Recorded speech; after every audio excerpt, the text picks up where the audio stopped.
Et 8h34, merci d'être avec nous. Nous recevons ce matin Laurent Jacobelli, qui est député de Moselle, porte-parole du Rassemblement national et vice-président du groupe RN à l'Assemblée. Laurent Jacobelli, bonjour. Bonjour Jean-Jacques Bourdin. Nous allons commencer par la situation internationale parce que elle est sérieuse. Réunion de dirigeants européens sur l'Ukraine à Paris aujourd'hui. Il y aura là... tout le monde sera là, hein, le Royaume-Uni, mais aussi l'Allemagne, mais aussi l'Italie, Madame Meloni, mais aussi Monsieur Sanchez, espagnol, le Polonais Tusk, enfin tous les dirigeants européens. Dites-moi, que veut l'Europe selon vous? L'Europe est tenue à l'écart des négociations avec la Russie. Que doit faire l'Europe? Écoutez, on est à un point de bascule. Voilà. Certains envisagent l'escalade, comme le Royaume-Uni, en imaginant envoyer des troupes en Ukraine. D'autres imaginent la paix, mais quelle paix? Est-ce que c'est une capitulation de l'Ukraine, auquel cas ce serait inacceptable, ou une paix négociée? Vous disiez quel est le rôle de l'Europe, mais le rôle de l'Europe est compliqué à définir, puisque l'Europe n'a pas d'existence en tant qu'État, et donc n'est pas un négociateur. Quel est le rôle de la France? J'aurais pu vous répondre. Quel est le rôle de la Pologne? J'aurais pu vous répondre. Le rôle de l'Europe, je ne sais pas, et c'est probablement parce que ce n'est pas un État qu'il est tenu à l'écart des conversations. En revanche, la France doit jouer un rôle. Cette France qui a toujours été indépendante des autres grandes puissances, qui a toujours eu un rôle singulier, notamment, c'était la politique gaullienne, d'avoir un rôle de un rôle, mais c'est-à-dire s'inviter aux négociations entre M. Trump et M. Poutine? Proposer, en tout cas, oui, bien sûr, de négocier, pas seulement avec M. Poutine, mais bien évidemment aussi avec le président Zelensky, parce qu'on ne peut pas avoir une négociation avec un seul côté, parce qu'on ne va pas à ce moment-là vers une négociation de paix. Moi, ce que je regrette, c'est qu'en quelques semaines, Donald Trump ait semblé vouloir avancer plus vite que nous pendant des mois.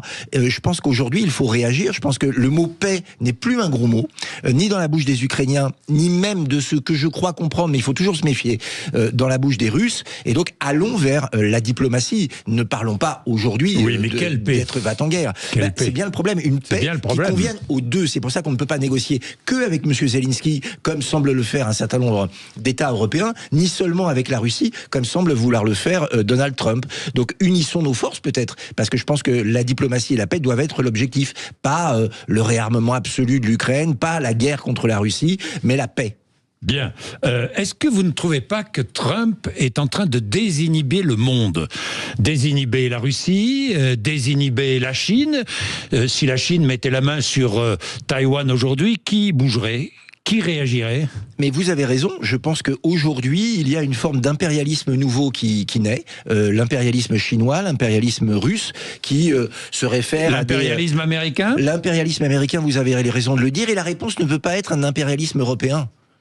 C'est-à-dire une Union européenne qui broie les nations et qui veut s'arroger les droits de la politique et le rôle de politique internationale. Ça ne marche pas. Certains pays ont des intérêts contradictoires. L'Union européenne est plus dangereuse pour la France que les États-Unis, la Chine ou la Russie. Non, mais je vous pose la question. Je vous pose la question. Vous changez. Non, je vous pose la question. Non, je dis que ça ne peut pas être la solution d'avoir cette diplomatie imposée à 27. En revanche, que plusieurs États européens qui partagent la même vision, qui ont ce rôle de pays on va dire, entre les grandes puissances. Des États qui, politiquement, ne sont pas les mêmes. Ne sont pas les mêmes. Mais entre Mme Meloni et M. Sanchez, il y a un monde. Vous avez raison, un monde politique, mais il peut y avoir un intérêt diplomatique et géostratégique commun. Donc il faut évidemment s'associer plus fort. Nous serons en étant unis, mais pas en passant par les fourches codines de Mme von der Leyen, dont, je le rappelle, le rôle international n'existe pas et qui n'a jamais été élu.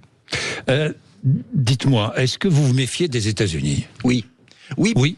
Bien sûr, parce que les États-Unis, leur seul intérêt, ce sont les États-Unis. Ceux qui croient que les États-Unis sont bienveillants. C'est pas nouveau d'ailleurs, depuis Barack Obama et même avant. Mais évidemment. Et d'ailleurs, moi je vais vous dire, pour ça je les admire, c'est-à-dire qu'un président américain défend toujours les intérêts de sa population et de son pays avant le reste. Donc ceux qui cèdent aux sirènes du Trumpisme ou d'une autre, comme avant Biden d'ailleurs, se trompent. Qui cède aux sirènes du Trumpisme? Moi je vois qu'il y a la course pour aller serrer la main de Donald Trump. C'est-à-dire pour plein de raisons. Je crois que à droite, certains chez Zemmour par exemple cherchent une comparaison. Je pense que c'est pas raisonnable. Il y a quelque chose d'intéressant dans le Trumpisme. Ils se couchent devant Trump, ils vont chercher Non mais j'essaie de chercher.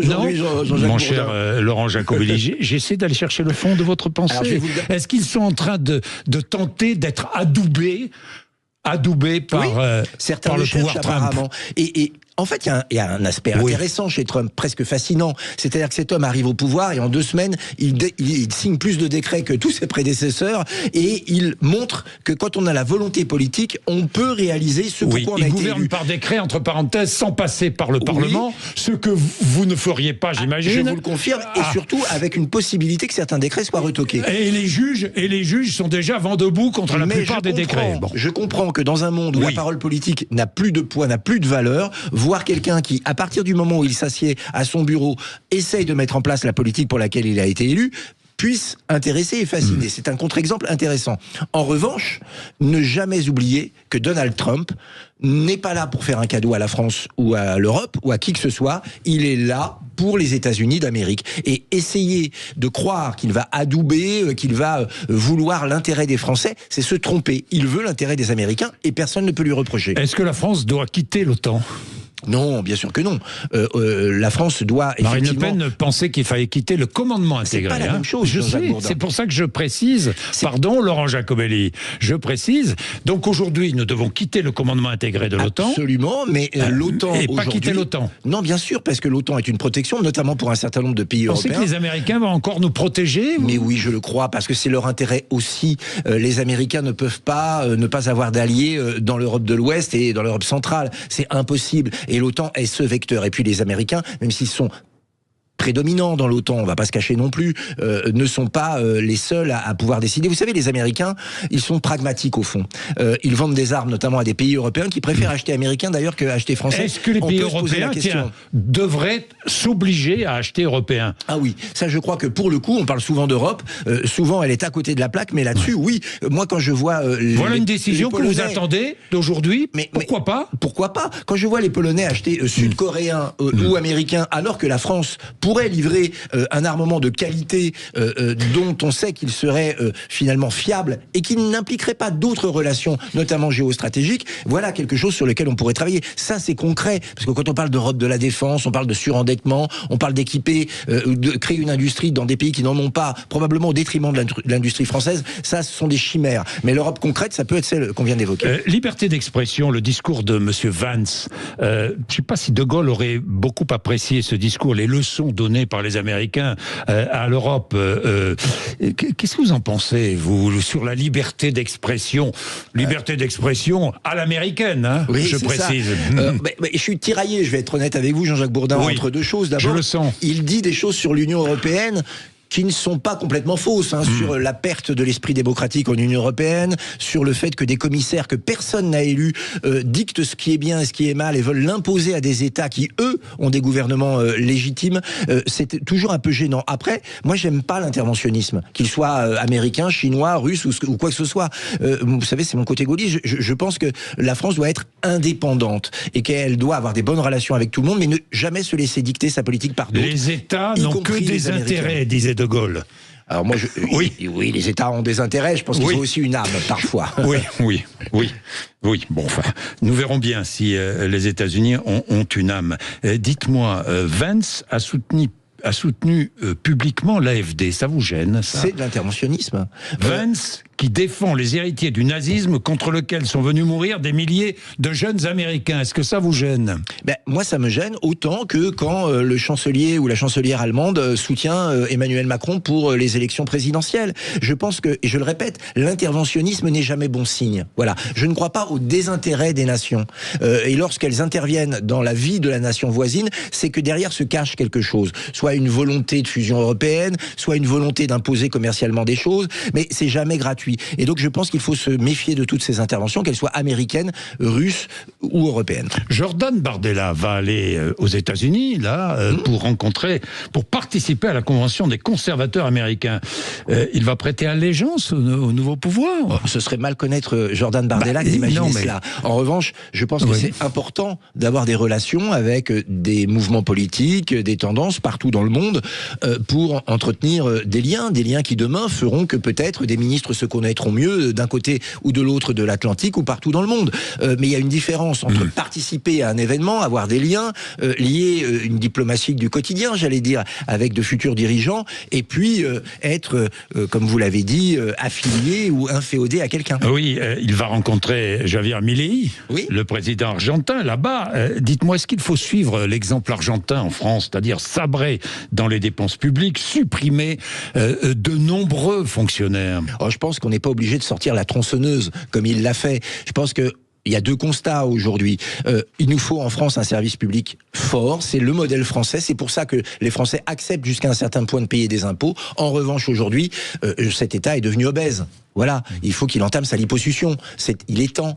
Quand on voit des organismes, des comités qui ne servent à rien, sauf à recaser des copains qui n'ont pas réussi à être réélus, eh ben oui, il faut se poser la question. Quand on voit les milliards dépensés dans l'immigration, bien sûr qu'il faut que on fasse des économies, mais pas à la serpe, pas contre notre modèle. Je pense qu'il faut un peu de sagesse. Ceux qui disent il faut surtout pas toucher aux dépenses de l'État parce qu'on touchera au service public se trompent, et ceux qui disent il faut tout détruire se trompent aussi. Bien, mercredi, la Cour des comptes rendra son rapport flash sur le régime des retraites. Je voulais y revenir. Régime déficitaire, je voudrais quand même le rappeler. Les dépenses sociales augmentent. Elles augmentent. Oui. Peut-on se permettre en France de travailler moins? Non. Mais travailler plus, c'est aussi une chimère. Vous savez, pour reparler des dépenses sociales et particulièrement des retraites, on règle pas le fond du problème en fait. On nous dit il va falloir travailler plus longtemps, il va falloir cotiser plus, il va falloir ceci et cela. Pourquoi est-ce qu'aujourd'hui on a un problème dans les caisses de retraite? C'est parce qu'il n'y a pas assez d'emplois en France, pas assez de productivité en France pour les emplois créés. Un emploi Uber participe à la richesse nationale, malheureusement beaucoup moins qu'un emploi industriel, et il n'y a pas assez de natalité. Réglons ces trois problèmes. On ne pourrait pas interdire les emplois Uber. Hein. Non, mais j'ai pas dit que Laurent Jacobelli, non mais vous dites un emploi Uber. Un emploi Uber, ils se sont imposés, ils existent. Jean-Jacques Bourdin, c'est très bien qu'il soit créé pour celui qui l'occupe. En revanche, pour la richesse nationale, l'apport est très faible, notamment en termes de cotisation. Et donc il faut retrouver des emplois à forte valeur ajoutée. Il y a une question que je voulais vous poser sur la dette. 839 milliards d'euros de plus de dette en 6 ans. 839 milliards d'euros, 52% de cette dette vient des retraites, bien sûr, pour financer le régime des retraites. Alors, expliquez-moi comment faites-vous pour financer le régime des retraites sans travailler plus, sans augmenter le temps de travail, et sans augmenter les cotisations, sans réduire le montant des pensions. D'abord, Jean-Jacques Bourdin, il y a des économies à faire. Je vous parlais de l'immigration tout à l'heure. Est-ce que vous saviez que le minimum retraite en France, qu'on appelle l'ASPA, je voudrais pas être technique, c'est le minimum vieillesse qui est donné à un certain nombre de personnes. 40% est donné à des étrangers. 40%. 1 milliard. Ensuite, ces économies, on peut les trouver aussi dans le coût de l'immigration, je vous l'ai dit d'une manière générale. Et il faut créer un nouveau modèle. Un 1 milliard sur 400 milliards. Hein. En 6 ans, c'est 400 milliards. C'est 1 milliard par an et c'est 400 milliards en 6 ans. Oui, d'accord, comparable. Mais c'est 15 milliards par an le déficit des retraites, par exemple. C'est ce que disent un certain nombre d'études. Si vous mettez en place un système... Plus la dette. 15 milliards, c'est le déficit des retraites, plus ce que coûte ce déficit des retraites pour notre dette. Vous avez raison. Est-ce qu'on règle le problème durablement en préservant notre système, ou est-ce qu'on casse tout sans être sûr de ce qui va se passer après? On met un peu de capitalisation? Je ne crois pas. Je crois qu'il faut... Vous êtes contre la capitalisation? Contre rien. Je suis pour qu'on étudie tout, mais je ne crois pas que ça soit la solution, Jean-Jacques Bourdin. Moi, je crois dans notre modèle... Parce que certains proposent. Mais j'entends bien. Je crois dans notre modèle. Je pense simplement que notre modèle repose sur un triptyque important des emplois productifs, de la création d'emplois et la natalité. On perd aujourd'hui sur ces trois tableaux. Si on veut régler le problème durablement, il faut travailler sur les problèmes de fond. Sinon, Jean-Jacques Bourdin, on se reverra tous les ans et on dira tous les ans, il y a un problème dans les caisses de retraite, il faut travailler plus, il faut cotiser plus et il faut avoir des pensions plus faibles. Vous savez quel est le problème? C'est que les retraités touchent 2 fois plus de pensions que de contributions versées. Et oui, 2 fois plus. Alors ça veut dire quoi? Par exemple, faut-il supprimer l'abattement fiscal de 10% sur les retraites?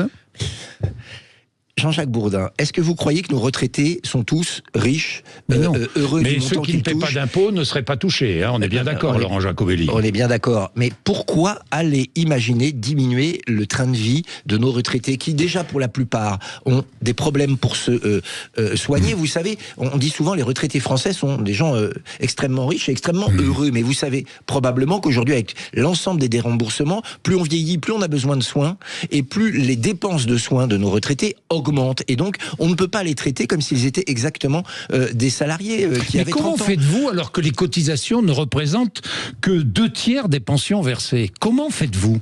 Mais je viens de vous le dire, je peux vous le redire. 1/3, ce sont des impôts et la dette. Ce que vous êtes en train de décrire, c'est qu'on est un pays, plus généralement, qui est entre deux modèles. Voilà. On a la pire des situations aujourd'hui. C'est-à-dire qu'on a un modèle qu'on veut américaniser, c'est-à-dire on explique aux gens, eh bien aujourd'hui notre modèle social n'est plus tenable, donc il va falloir privatiser la retraite, mais en même temps, si je puis dire, on a des cotisations parmi les plus élevées au monde qui correspondent à un modèle social typiquement français. On peut pas avoir les deux. Il y a un moment, il faut le choix. Il faut le choix de la cohérence. Alors nous, on préfère un modèle social fort, avec effectivement donc en travaillant moins, des cotisations plus fortes qu'ailleurs, mais avec un État qui élargit l'assiette de cotisation, ce qui veut dire plus d'emplois et, je le répète, plus d'enfants. Il faut une politique volontariste. Plus d'emplois, ça veut dire naturaliser les étrangers en situation régulière et qui travaillent depuis un certain temps en France, notamment les médecins ou les aides-soignants ou... Plus d'emplois pour les Français, ce serait bien déjà, Jean-Jacques Bourdin. Moi, je crois en la priorité nationale.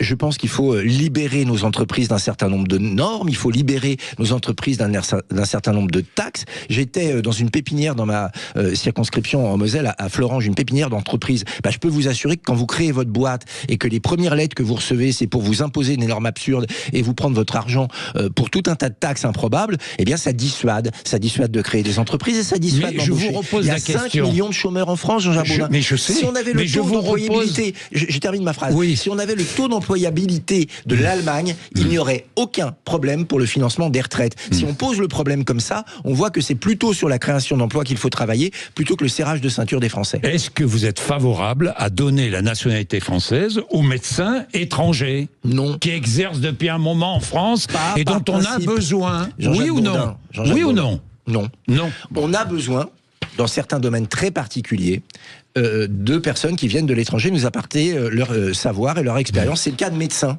Eh bien, on a un CDD avec eux. On leur dit, vous pouvez travailler en France un certain nombre d'années. C'est légalement. Ils travaillent légalement. Tout le monde. Mal payés, mais ils travaillent légalement. Alors, je ne suis pas pour qu'ils soient mal payés, je suis pour qu'ils soient payés normalement. Parce que je suis contre l'esclavagisme, moi, parce que souvent l'immigration, ceux qui disent l'immigration de travail, etc., ils voient bien un intérêt derrière qui est un intérêt financier. En revanche, quand ce contrat se termine, il peut faire la demande de nationalité française, et il doit y avoir un certain nombre de conditions, mais où retourner dans son pays, où en général, d'ailleurs, on a aussi besoin de médecins. Vous ne voterez pas la censure mercredi? C'est peu probable, en effet. Oui. Censure déposée par le Parti Socialiste. Vous ne voterez pas sur des questions de valeur, suite aux propos de François Bayrou sur le sentiment de submersion migratoire.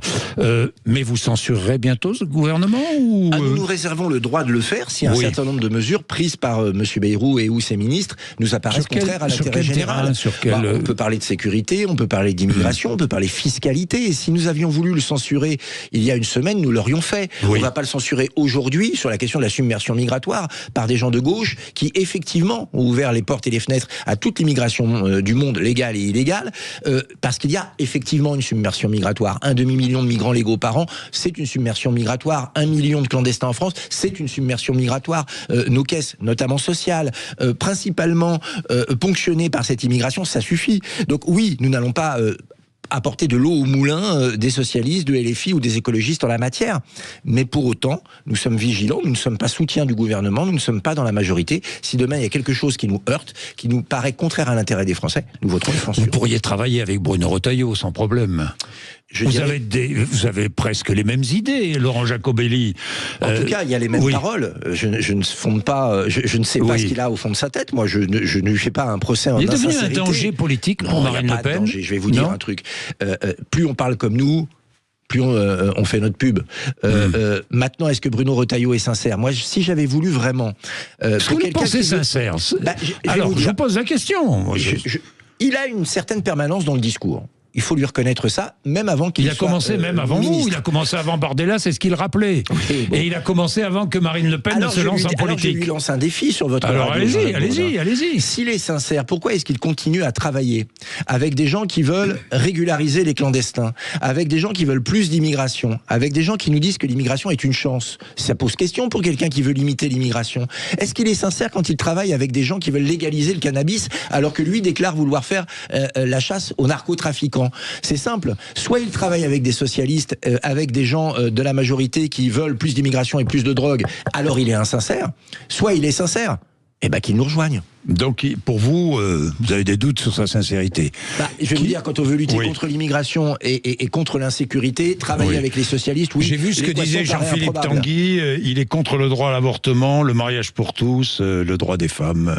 C'est ce que disait Tanguy hier. Hein, écoutez, je ne sais pas si M. Retailleau est contre tout ça, mais là, la question, c'est pas le problème. Qu'il ait ses convictions intimes, moi, ne me choque pas. C'est pas les miennes.